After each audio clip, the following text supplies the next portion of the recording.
It shouldn't be that hard. The Americans make it look that way. The latest U.S. debacle in the Olympic relay reached its endpoint Saturday, when track officials rejected the protest from the American team and upheld their disqualification from the 4x100-meter men's relay race from the night before. The United States crossed the line third, but Canada keeps the bronze medal. At issue, the baton exchange between Mike Rogers and Justin Gatlin between the first and second legs. According to Rule 170.7 of the Track and Field Handbook, it's illegal for the baton to touch the second runner's hand before it passes the yellow line that marks the start of the zone. Overhead shots of the exchange show Gatlin doing just that.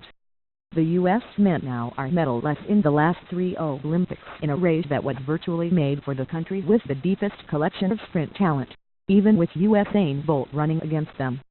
Tyson Gay and Darby's Doc Patton fumbled the baton in 2008. In 2012, the U.S. held on for silver, only to get that one stripped because of Gay's subsequent doping positive. In all, this equals 10 finishes outside the medals since 1995 in either World Championships or the Olympics. "I couldn't even shed a tear. I was so shocked," said Gay, who has been around for many of the most recent failures. "I couldn't even cry. Damn, bad luck again. It's weird. I don't get it. It gets shoved in their face, time and time again." In a feature previewing the race, NBC had 4 of the U.S. sprinters look at some of the nightmares that have preceded them. "Unfortunately, we've come to be defined by failure," said the coach, Dennis Mitchell. Mitchell's naming to his post raised some eyebrows, not only because he's been part of the problems of the recent past, but because he has a doping history, too. Carl Lewis, who won 2 Olympic relay golds, has been a long-time critic of the way USA tracks and field relays. Asked about the issue in March, he laid out the problems, saying the U.S. relay game is fraught with infighting among agents, volunteers and administration. USATF needs to stop the joking, stop the crap, Lewis said. What they need to do is get a retired college coach who's going to tell the agent to kiss off, who's going to tell the athletes to get in line, and who knows how to put together a relay.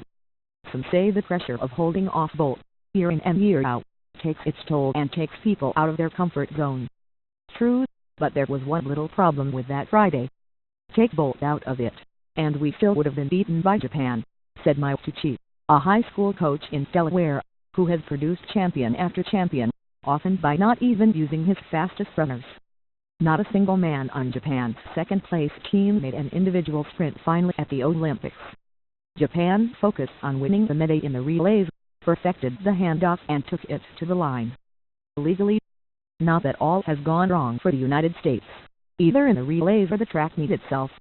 Even without the men's relay, the United States entered the weekend with 27 medals, on pace to surpass the 29 it took home from London 4 years ago.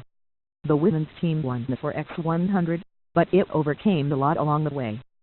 First, there was a drop baton in preliminaries that came because a Brazilian runner bumped Allyson Felix in the passing zone.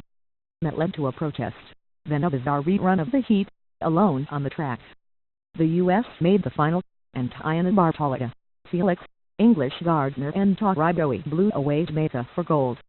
They recorded the second fastest time in history, 41.01 seconds, despite the less than perfect exchange between Gardner and Bowie, who had to reach back twice to get the baton. It helps being so much faster, and USAF was touting the success story with this fun anecdote. Shortly before the warm-up, Gardner opened her bag to discover there was only one shoe in there. As luck had it, Felix had an extra pair, although a half size bigger, and loaned it to Gardner. That's a great story, but only because A won. For the men, let the second guessing begin.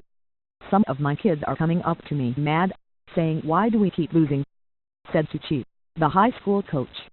When it happens once, it's a mental thing or a goofy situation. When it's twice, you cringe a little bit. When it happens 3 or 4 times, you start thinking it's systematic.